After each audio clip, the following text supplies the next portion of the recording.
வணக்க நண்பர்களே, இன்னைக்கு திராட்சை வச்சு ஒரு தரமான டிஷ் பண்ண போறோம். அதனால எப்பயும் வேற பழக்கடைக்கு வண்டியை விட்டாச்சு. திராட்சை நல்லா தளன்னு ஃப்ரெஷ்ஷா இருந்துச்சு. அப்படியே ஒரு 1/2 கிலோ வாங்கியாச்சு. இந்த டிஷ்க்கு கொஞ்சம் இன்கிரிடியன்ஸ் எல்லாம் தேவைப்படுச்சு. மாப்பிள்ள வீட்ல இருந்து அபேஸ் பண்ணிட்டு வந்துட்டான். அடுத்த கட்டமா நம்ம சமையல் ஆரம்பிப்போம். முதல் கட்டமா திராட்சையை நல்லா கழுவி எடுத்துப்போம். அடுத்ததா திராட்சையை தனித்தனியா பிச்சு போட சொன்னேன். மாப்பிள்ள ஒவ்வொன்றா எடுத்து வாய்க்குள்ளார போட்டுட்டு இருக்கான்.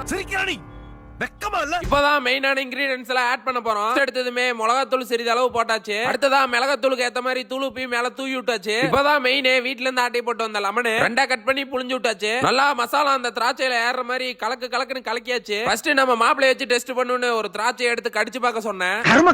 டேஸ்ட் கொஞ்சம் உரைக்கலன்னு சொன்னா ஆட்டையை போட்டு அந்த எல்லா மசாலாவையும் எடுத்து கொட்டி விட்டேன். இதோட கன்சிஸ்டன்சி இப்ப கரெக்டா இருக்கும்னு நினைக்கிறேன். மறுபடியும் மாப்பிளைய வச்சா செக் பண்ணலான்னு ஒரு கை அள்ளி சாப்பிட சொன்னேன். டேஸ்ட் பட்டாசா இருந்துச்சு போல. பையன் ஆயவே திறக்கல. அவ்வளவுதான், நம்மள முடிச்சு விட்டீங்க போங்க. அடுத்த கட்டமா நான் டேஸ்டுக்காக ஒரு திராட்சை எடுத்து கடிச்சு பார்த்தேன். காரம் உப்பெல்லாம் கரெக்டா தான் இருந்துச்சு, நல்லா தான் இருந்துச்சு. சரி ரைட், இப்படி சாப்பிட்டா வேலையாவாதுன்னு ஒரு கை வழியா திராட்சை அள்ளி வாய்க்குள்ளார இறக்குனேன். முதல்ல காரம் பட்டதுமே சுருக்குன்னு தான் இருந்துச்சு. வாய்க்குள்ளார அந்த திராட்சையை கடிக்கும் போது அந்த இனிப்பு வந்து எல்லாத்தையும் மேனேஜ் பண்ணிருச்சு. மேலும் ஒரு கை அள்ளி வாய்க்குள்ளார இறக்குனேன். இனிப்பு காரம் புளிப்புன்னு அருமையா இருந்துச்சு. நாங்க போட்ட காரத்துக்கெல்லாம் எப்படியே பின்விளைவுகள் கன்ஃபார்ம்னு தெரிஞ்சு போச்சு. ஒரு கட்டத்துக்கு மேல காரம் மண்டைக்கேறி காதுல புக வர ஆரம்பிச்சிருச்சு. இருந்தாலும் அந்த நாக்கு ஒரு திராட்சையை வாய்க்குள்ளார இறக்குன்னு கேக்குது. சைடுல நம்மளோட இன்னொரு மாப்பிளையும் காதுல புகை விட்டுட்டு உட்காந்துருந்தான். எப்படியே அடிச்சு பிடிச்சு திராட்சையை காலி பண்ணிட்டோம். நண்பர்களே, கன்ஃபார்ம் வீட்ல ஒரு டைம் செஞ்சு பார்க்கலாம். பட் மிளகாத்தூள் மட்டும் கொஞ்சம் அளவா போட்டுங்க. மேலும் இந்த மாதிரி வீடியோஸ் பார்க்க சங்ககிரி ஃபுட்டி சேனலை மறக்காம சப்ஸ்கிரைப் பண்ணி வச்சுங்க. பாய் நண்பர்களே.